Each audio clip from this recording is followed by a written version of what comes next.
Premier League weekend continues. 33 goals up to this point. Don't forget, today we still have Leicester-Burnley to bring you from the KP, and tomorrow, including Manchester City's first action of the season away at Wolves. We've already seen wins, significant ones for Spurs and Brighton today, and Liverpool have now joined them. Very, very early days, but supporters love glancing at the league table, don't they? Particularly ones on Merseyside, I would suggest, at the moment, because Everton are top on goal difference, 2 wins out of 2, the same for the former Everton man, Mikel Arteta at Arsenal. Liverpool have joined them, and Crystal Palace as well. Of course, after Roy Hodgson's win at Old Trafford, Leicester have the opportunity to also make it 6 out of 6, as I say, to take on Burnley shortly. Still teams yet to play. Villa, Burnley up next, and City. West Brom, no points in 2 games. Southampton, Fulham and West Ham, all the same. Frank, obviously playing against Liverpool with 10 men is very difficult. The red card was all important.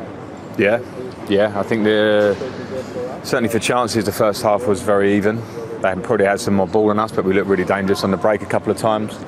Red card completely changes the face of the game. It changes the talk that I have to do at half time, makes me have to go into a reshuffle, and against a team of such quality, it's always going to be difficult. Always going to be difficult the second half with 10 men. Any complaints about the decision? Obviously VAR took a part in it. Yeah, I mean, I think it could be given or not when you consider that Kepa's coming out.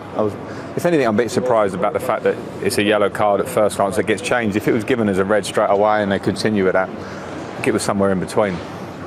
And then in the second half it becomes really difficult, but obviously the second goal, you can't ignore the fact that your goalkeeper's made a big error there. Yeah, big mistake, clear mistake. And then when you reflect on the half, you say we're 10 men for half a game against Liverpool. Without that mistake and with the penalty, we draw the game 1-1 and actually have a couple of other little breakaway moments. So I'm actually happier in lots of ways than I was after Brighton on Monday, because Brighton was a good 3 points, an okay performance because we're still pre-season feeling here. Players having enough time to get fit. Today was a game of spirit. It was a game of character in the second half, and lots of individuals showed me loads of good things today. Obviously Kepa has been under a lot of pressure. Edouard Mendy, we think, is coming into Chelsea from Rennes. I'm not sure if that's over the line yet, but it's close. If not, perhaps you can tell us. But have you made a decision on Kepa? Is it influenced by what you've seen today? No, and I don't want to say any more about it. Can I ask you, in terms of taking on Liverpool here, and in that first half, were they pushing you back, or was it a tactical thing? We want to try and soak this up and hit on the break? I thought we could get higher up the pitch. I felt we would have done in the second half with 11, because I felt some of our confidence on the ball and the way we moved the ball wasn't quite there as it should be. Maybe it's because it's early days. The players haven't been together that much at all. Liverpool have had more time, and they're a team that's been built for a long time as well. So I was concerned about how we would defend our box when you had the threat of Mane and Salah. First half, I thought we were brilliant at doing it, and then we had our little moment. So I was feeling second half we would get higher at the pitch, we could control it more, we would get more chances against their line. The red card obviously changed the whole course of how the game was going. Final one from me. Rudiger obviously wasn't in the squad today. You didn't have it. Tomori did well when he came on, but is there any reason why he wasn't involved? No, every week you'll probably ask me why one of the 4/5 at the minute is not in the squad. All right, thank you, Frank. Thank you. Appreciate it. Cheers. Thiago, you were very much the main man today, involved in everything positive for Liverpool. Did it feel like that for you? Well, obviously, I think it was a tough game. To be honest, it was a tough game, especially the first half. We find it very difficult to create chances, and I think when we got they got the red card, make us easier, and the second half we created also many chances, and finally we scored 2 goals. I think today we deserve to win. In your mind, was there any doubt that it was a red card? And also, how good was the ball from Jordan Henderson? Yeah, it was a great ball from him, because great player. I know him. I know that moment the only choice he have to do is to put the ball, and he's very good on it. So I try to make the runs, and I find the ball in front of me. But when he make foul, I knew that it was penalty. It was red card, because I even told him, my friend, it's penalty. It's red card, sorry. And then after the referee gave him red card, so lucky for us. Of course, you made the breakthrough with a header, but the second goal, you just given the ball away and you look really angry with yourself. Is that what gave you motivation to chase in? Yeah, sure. I think this kind of things is always is what we try in the training pitch. So when he got the ball, I know it will be difficult for him to have another option. The only option to do is shoot. So I was in front of him and he tried to pass, and unlucky for him and make mistakes. So lucky for me and score the second goal for my team. Of course, we've got a little look at the new boy, Thiago. How do you think he's settled in for his half? I think not only me, all the world know how he's capable to do. He's one of the best players in the world, so we are lucky to have Thiago in our team, and I think today he showed that he's a great player. Great stuff. Well done today. Thank you, guys. Thank you. Yes, a lovely 45 minutes for Thiago, his first in a Liverpool shirt, but another terrific 90 minutes for Sadio Mane. We spent the pre-match quite rightly talking about Mo Salah. He often takes the headlines. I just wonder just how important that fella is to Liverpool, though, Glenn. Yeah, for me, he's just as important as any. He seems to me to do everything right. You know, he's super explosive. He brings his other teammates into the game at the right times. He takes a game upon his own shoulders at the right times. And you hear him, Harry talks there, he's like the super pro, and his second goal just sums him up. Obviously giving the ball away, angry with himself and running past teammates to close the keeper down. He was involved in all the incidents today. We heard him say he told Andreas Christensen it was a red card straight away, and eventually they got to the right decision. Yeah, I think when you're committing a foul or you're one that's been fouled, you know straight away what's happened and you know what was about to happen. So I think there was no question at all about the red card. He makes a fantastic run across his man, has the momentum. Christensen brings him down with both arms, and it took Mr. Tierney, the referee, 2 attempts to get to the final decision, the right decision, but he did get there in the end. And it was VAR at its best, really, but no question about it. A red card, and it was a pivotal moment in the game. Yeah, because as we said at half-time, Glenn, when they weren't going to the monitors last season, we might have been sitting here having a different discussion about a yellow card last season. Yeah, you're right. I think we definitely would have been complaining why somebody didn't go to a monitor and watch this over again. So, today VAR's worked very well and got to the right decision. And how big a decision was that, the way the game went? But it's huge. I touched on it earlier. It's so tough to play against 11 men with 10. I'm sure Liverpool at that moment would have been, within themselves over the moon, thinking right now we're going to get on the ball.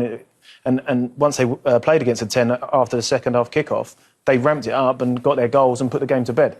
How much did you enjoy then Liverpool's first goal, the build up to it? It was brilliant, and it was classic training ground stuff, really. I mean, the build up was great, keeping the ball. But just the last little movements, the little 1-2, the run across the defender was top class. Thiago was dictating play as soon as he came on, as we expected to. But look, when they get into these final thirds, they up the speed, up the tempo, and I just love the run from Sadio Mane. If you've got a defender, if you can see a defender's number, you've got him. You've absolutely got him. And Reece James was in the wrong position, didn't open his body out. And all of a sudden, he goes from behind him to nicking in front of him. The timing of the run was perfect, and the header was brilliant as well. I mean, he was the difference today, as you said, Steve, involved in all the big moments of the game. That's the striker's point of view. You said Reece James was in Chelsea right back. Let's ask the former Chelsea one. How difficult is that to defend against? It's difficult. Sometimes you play against top players and top teams, and they score great goals, and sometimes there's nothing you can do about it. But for me, it starts with Alonso. As a 14-year-old boy, playing in fullback, you get told to follow the runner, don't worry about the ball, because you know it's going to be a 1-2. And as Firmino sets the pass off to Salah, Alonso keeps watching the ball and he just completely switches off, and then he's out the game. And then with Reece James, not once does he check he can also see the 1-2 happening on the other side of the pitch, and he doesn't check his shoulder at all. And then, like Mo saying, if the striker comes quickly across you, you've got no time to react, and then there's nothing you can do about it. So I think this is the moment they could have stopped it. After this, there's nothing they can do.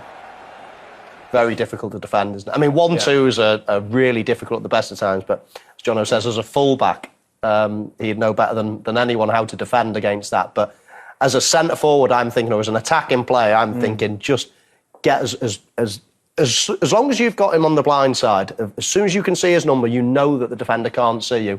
then you're just totally in control of the situation. If the ball, it looks as if it's about to be played, then you make your run just as the leg's coming back to cross it and you nip in front. It's all about timing. Now, goal 2, before we get to the error, from a Liverpool point of view, straight away you noticed Sadio Mane's reaction and praised his pressing here. This is just him all over. You know, I see so many players, they make a mistake and they wallow with pity, they throw their arms around, and you see his reaction. He jumps in the air and then all of a sudden, so that's a little tiny split second of frustration. And then straight away, heads on it, right, I'm going to atone for my error. Look at this, the way he sort of just jumps, a little bit of frustration, and now what? What am I going to do about it? Stand there and cry about it? Or get on the front foot, go and attack, go and try to close the ball down? He's ran past Firmino, and you see Firmino pointing as well, saying, you close that one down, I've got this one covered. And that's exactly what he does. He blocks the pass, and of course it's a big mistake, but he's forced that mistake, Sadio Mane. Unfortunately, it's another mistake from the fellow we were talking about before kick-off in the Chelsea goal. Yeah, unfortunately it is. And again, I don't know, you can't defend him. Obviously, he can see Mane's running right down his throat, so it's not like he catches him and doesn't see him. He can see him coming from a long way away. And with a keeper with low in confidence, you'd like to think, just put your boot for it and then just get everyone up and get behind you. But and to be fair, I think he made a couple in the first half as well in terms of being, positional play. But obviously those didn't lead to anything, so he got away with it. But you clearly can't make little passes like this around your 6-yard box. Yeah, and this is what you were saying before the game about his levels of confidence, understandably so, given what's happened in big games. Yeah, exactly. And this is one there. He needs to sort of the awareness. When he sets off, he should realise where the ball's going and think, well, my fullback will get back in time and let him deal with that, and then just stay in goal and just stay in control and dictate, as opposed to, rushing out. And I think he's just too eager to do the right thing that he's actually making the wrong decisions. There are reports out there suggesting Edouard Mendy from Rennes is going to arrive sometime in the next 7 days. Would he go straight in, do you? Does Kepa need a little bit of a rest, Glenn? Well, I can't imagine that they'd sign someone like that and to not play. Or if you could attract a player like that to come and, tell him that he's going to fight for his place. But it's a difficult one because obviously we all know how much Kepa cost the club. He's obviously on a big contract. And he's going to be a player that they need to work with and try and get him back to his best at some point. Because as we said at the start of the show, on his day, he's obviously a fantastic player, but he's just not showing it at the moment.